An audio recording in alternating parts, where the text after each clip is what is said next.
नमस्कार, मैं हूं शिवनाथ झा, आर्यावर्त के यूट्यूब चैनल अखबार वाला से। मैं अभी नवनिर्मित वार मेमोरियल जो इंडिया गेट परिसर में प्रधानमंत्री नरेंद्र मोदी ने उद्घाटन किया था कुछ महीने पहले, वहीं खड़ा हूं।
मैं दिल्ली के इस वार मेमोरियल से देश के प्रधानमंत्री नरेंद्र मोदी साहब अभी कल भारत के संसद के नए भवन का उद्घाटन किया। इस वार मेमोरियल से मैं देश के प्रधानमंत्री नरेंद्र मोदी से आग्रह करूंगा कि स्वतंत्रता से पहले और स्वतंत्रता के बाद, यानी 1857 और 1947 के बीच और 1947 के बाद आज तक जितने लोग मातृभूमि की स्वतंत्रता के लिए, चाहे वो भगत सिंह हो, राजगुरु हो, सुखदेव हो, अशफाक उल्लाह खान हो, जितने लोग स्वाधीनता संग्राम के दौरान और फिर आज़ादी मिलने के बाद मातृभूमि के लिए अपने प्राणों को उत्सर्ग किए, प्राणों को बलिदान किए, मृत्यु को प्राप्त किए, उसे शहीद शब्द से अलंकृत करें। क्योंकि भारत के राजपत्र में कहीं भी शहीद शब्द नहीं है। हम भारत सरकार का जो रक्षा मंत्रालय है, भारत सरकार का जो गृह मंत्रालय है, यह कहीं भी मार्टियर शब्द या शहीद शब्द नहीं मानती है। फिर हम क्यों शहीद बोलते हैं किसी को?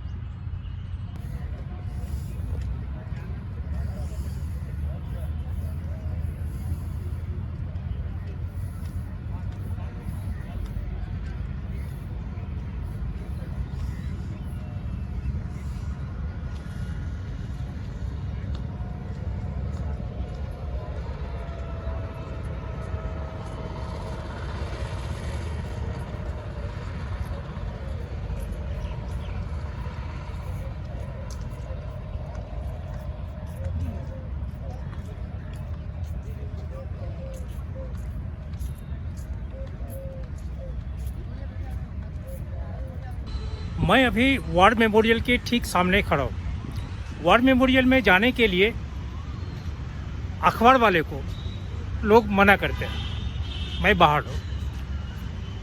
प्रधानमंत्री अभी एक दिन पहले भारत के संसद का उद्घाटन किए।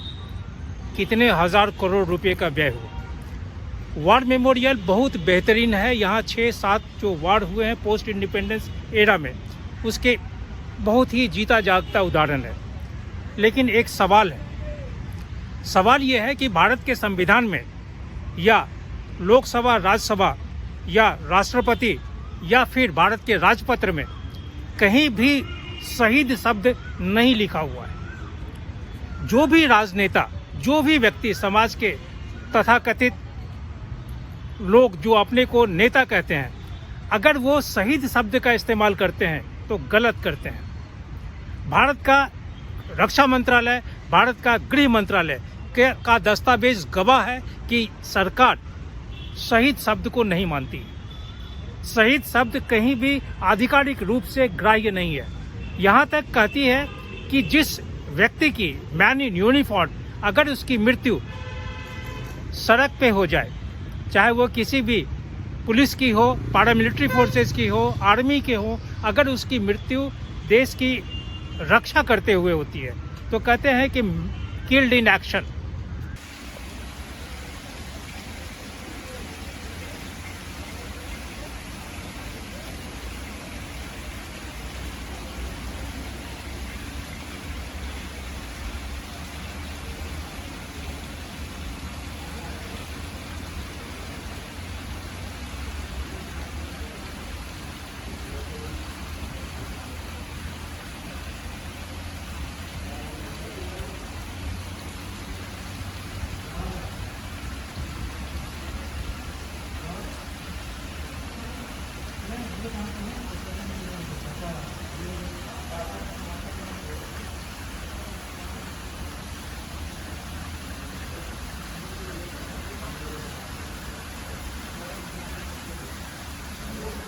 22 दिसंबर 2015 नरेंद्र मोदी की सरकार बन गई थी।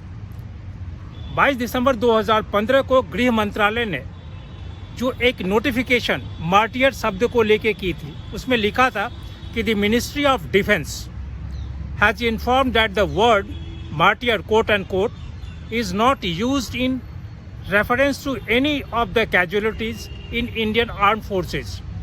Similarly, no such term is used in reference to any central armed police forces and Assam Rifles personnel killed in action or in any operation. However, their families or next of kin are given full family pension under the liberalized pensionary award rules and lump sum ex gratia compensation of rupees 15 lakh as per rules in addition to other benefits.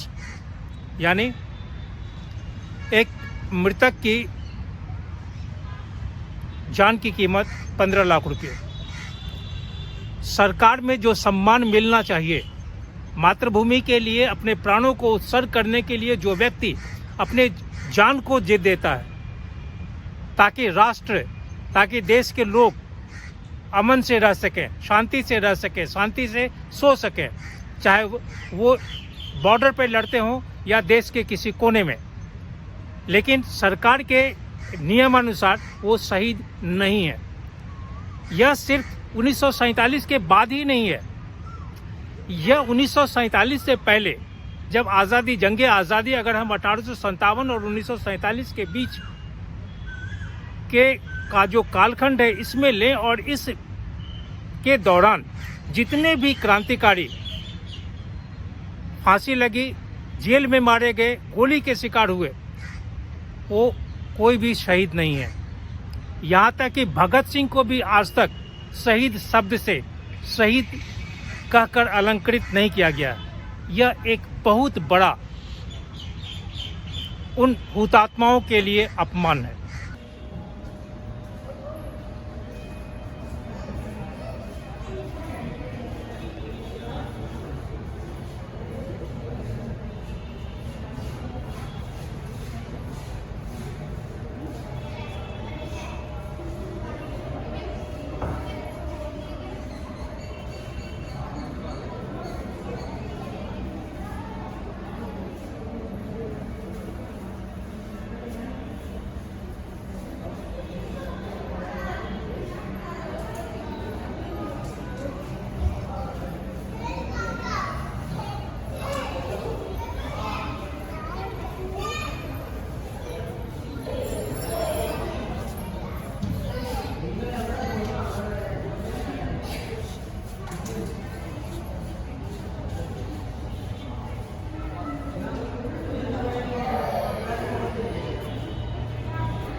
मैं इस war memorial यहाँ पे post independence era के बहुत सारे लोगों का नाम, जिन्होंने मातृभूमि के लिए अपने प्राणों को उत्सर्ग किए, उनका नाम ईंटों पे लिखा हुआ है।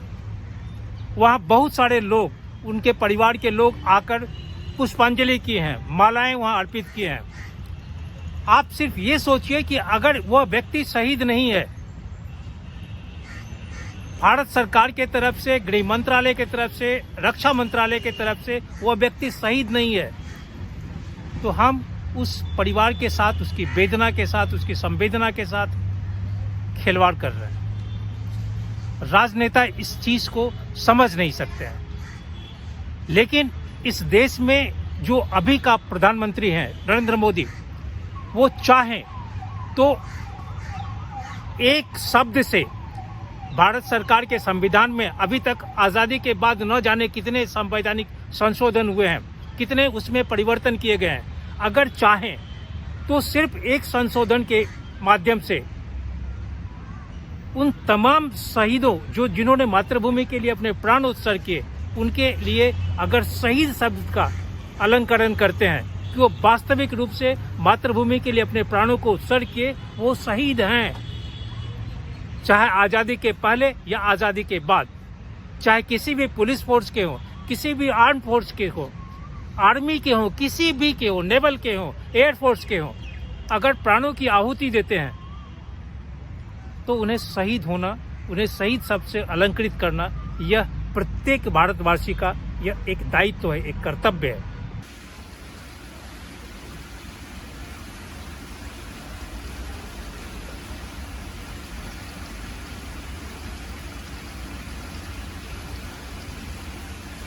अठारह दिसंबर 2013 को राज्यसभा में एक प्रश्न का जवाब दिया गया था। प्रश्नकर्ता थे किरणमय नंदा। किरणमय नंदा ने गृह मंत्री से पूछा था कि whether it is the fact that by now 31,895 security personnel belonging to paramilitary forces have lost their lives in discharging their duties in internal security of the nation. But government has not considered their sacrifice as shaheed or martyrs because they do not belong to army, air force or navy.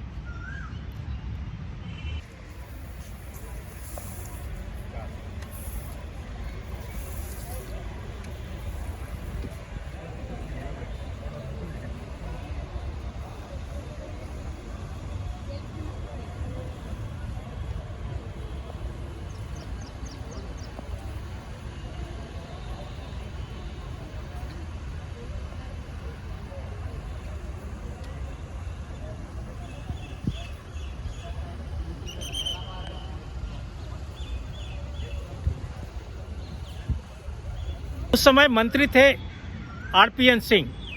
RPN Singh ने जो जवाब दिया था उसमें लिखा गया था कि as reported by CAPFs the number of forces personnel who have sacrificed their lives in action is 4,942. The government does not differentiate between the sacrifices made by the personnel belonging to the various armed forces of the Union. The Ministry of Defense have indicated that Shaheed or martyr is not defined anywhere, and presently they are not issuing any such order notification to the effect in respect of the defense personnel. उन्होंने फिर आगे लिखा कि similarly no such order or notification in this effect is issued by the Ministry of Home Affairs in respect of CAPF personnel who killed in action while discharging their duties. However, their families next of kin are given full family pension under the liberalized pensionary award, that is last pay drawn, and ex gratia compensation as per rules in addition to their ex gratia benefits available.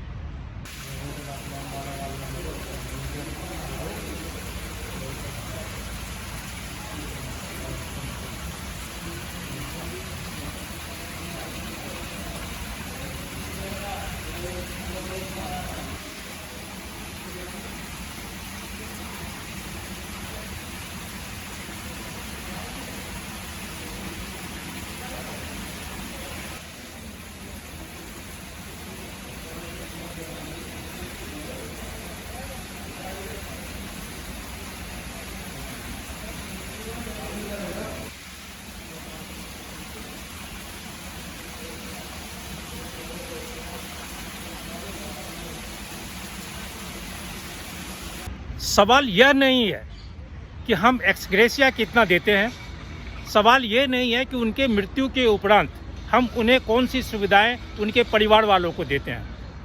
सवाल सिर्फ यही है कि अगर एक व्यक्ति जो man in uniform हो, चाहे वो किसी भी विभाग का हो, डिफेंस मिनिस्ट्री का हो, होम मिनिस्ट्री का हो या कहीं भी, अगर राष्ट्र के रक्षा के लिए अपने प्राणों को उत्सर्ग करते हैं तो वो शहीद कहलाने के लायक हैं, उन्हें शहीद कहलाना चाहिए। लेकिन सबसे बड़ा जो दुर्भाग्य ये है कि 15 अगस्त 1947 के बाद आज 2023 तक भारत का 30 करोड़ आवाम जो 1947 में था और आज 140 करोड़ का आवाम कभी भी इस मसले पे, इस बिंदु पे सरकार का ध्यान आकर्षित नहीं किया। हम वार मेमोरियल में जाके घूम के वहाँ सेल्फी तो लेते हैं, लेकिन वार मेमोरियल में घूमने वाले व्यक्ति को अगर पूछते, मैं आज दर्जनों लोगों से पूछा हूँ, सिर्फ एक लड़की जो पंजाब की थी वो लड़की जवाब दी कि ये वार मेमोरियल किसके लिए है। किसी भी व्यक्ति को यह मालूम नहीं है, क्योंकि लोग पढ़ते नहीं हैं कि ये वार मेमोरियल में जिस 6-7 वार के बारे में बनाया गया है, जिनका नाम वहाँ उल्लिखित किया गया है, कोई भी व्यक्ति उस युद्ध के बारे में, किसके साथ युद्ध हुआ उसके बारे में, किस समय युद्ध हुआ उसके बारे में कोई पढ़ता नहीं है। हाँ, सेल्फी लेने में कोई चूकता नहीं है, बाउट करके तस्वीर खींचने में कोई चूकता नहीं है। हम किस तरह की संस्कृति का विकास हो रहा है समाज में, यह सोचना, यह देखना, यह समझना समझ से परे है। भावना जी, आप अभी वार मेमोरियल पे खड़ी हैं। हाँ जी सर। ये बताइए कि वार मेमोरियल किसका है, पोस्ट इंडिपेंडेंस और प्री इंडिपेंडेंस? सर, इसमें पोस्ट इंडिपेंडेंस के बाद जितनी भी लड़ाइयाँ हुई हैं उसका सारा है। हमारे सोल्जर्स जितने भी मार्टर्ड हो चुके हैं उनके लिए अमर जवान ज्योति जलती है सामने, और वहाँ पे हमारे खड़े हैं उनके सामने सैल्यूट करेंगे। पंजाब का बहुत ज़्यादा योगदान रहा है भारत की आज़ादी से लेके अभी तक। Yes sir. तो आप एक पंजाब की बेटी होने के नाते इसको देखने से आपको संतुष्टि है?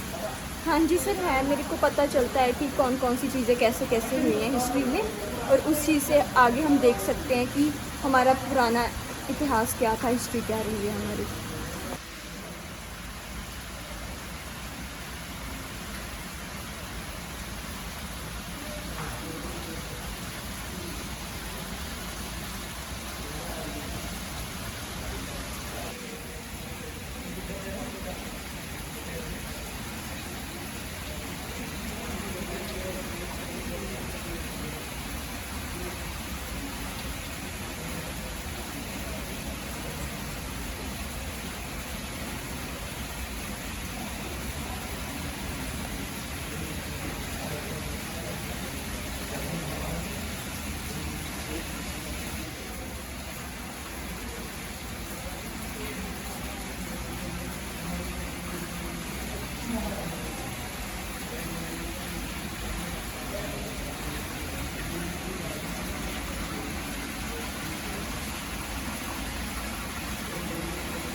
अगर आज भारत सरकार का, खास करके गृह मंत्रालय का जो दस्तावेज है, जो आंकड़ा है, उसे अगर गौर किया जाए तो भारत सरकार में आज 37,376 लोग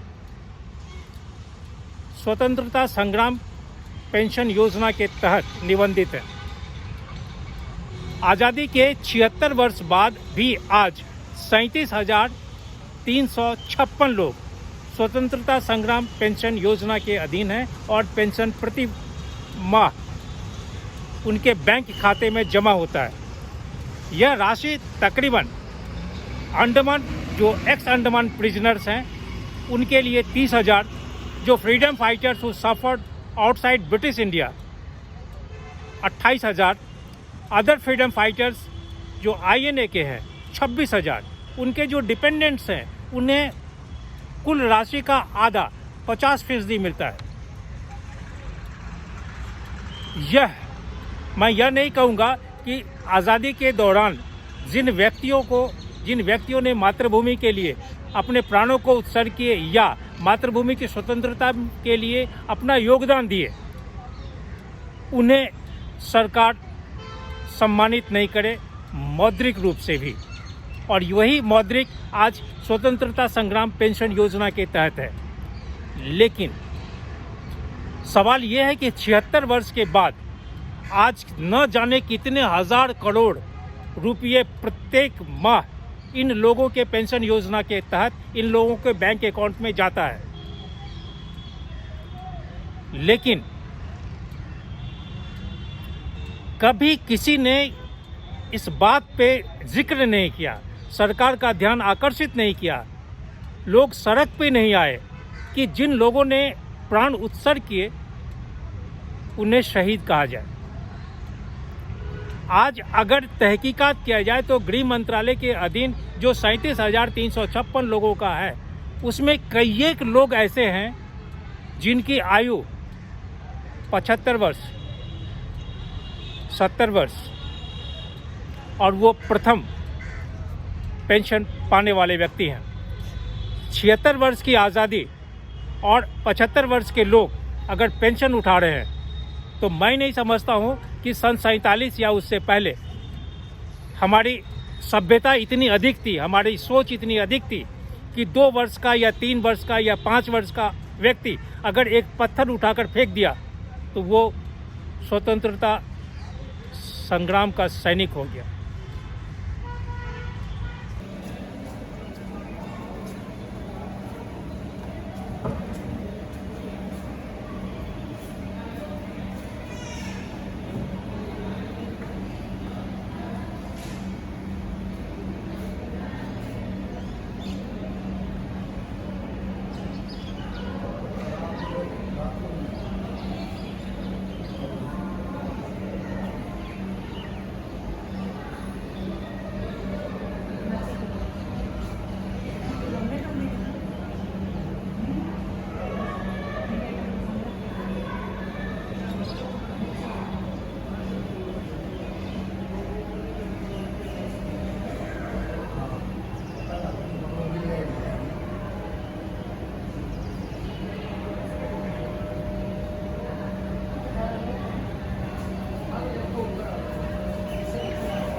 बात मैं इसलिए कर रहा हूँ कि पिछले 20 वर्षों से मैं भारतीय स्वतंत्रता संग्राम के 1857 और 1947 के बीच जिन क्रांतिकारियों ने को फांसी लगी, जिन क्रांतिकारियों को गोली लगी, जो क्रांतिकारी जेल में मरे, उनके आज के वंशजों को ढूंढ रहा हूँ।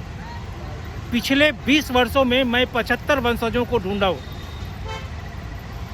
उन 75 वंशजों में अभी तक 6 वंशजों को मैं अकेले किताबों के माध्यम से 6 वंशजों का जीवन बदला हूँ। बिस्मिल्लाह खान साहब से शुरुआत किया था 2002 और फिर तात्या टोपे, बहादुर शाह जफर, उधम सिंह, राम प्रसाद बिस्मिल, इन तमाम लोगों के परिवारों को आज नया जीवन दिया हूँ।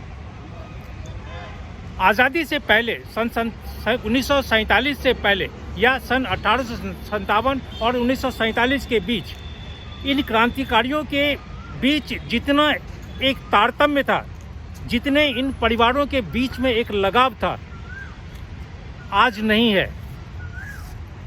मैं इन 20 वर्षों में न जाने कितने क्रांतिकारियों के वंशजों को जो आज उस जगह पे हैं जो किसी दूसरे वंशजों को मदद कर सकते हैं, मैं सब लोगों से भिक्षा मांगा, सब लोगों से कहा कि आप इस प्रयास में साथ दें। कोई नहीं आए। सब लोग चाहते हैं कि उन्हें मिले, सब लोग चाहते हैं कि सरकार से जो पैसे मिलते हैं वो उन्हें मिले, सरकार से जो सुख सुविधाएं मिलना चाहिए वो उन्हें मिले, दूसरे को नहीं मिले।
अगर सरकारी दस्तावेज को माने तो आज अंडमान निकोबार में 15, आंध्र प्रदेश 1903, असम 1134, बिहार में 1858, चंडीगढ़ 15, दमन दीव में 7, दिल्ली में 156, गोवा में 443, गुजरात में 249, कुल मिला के तकरीबन 12,657 ये नंबर है सेंट्रल फ्रीडम फाइटर्स के।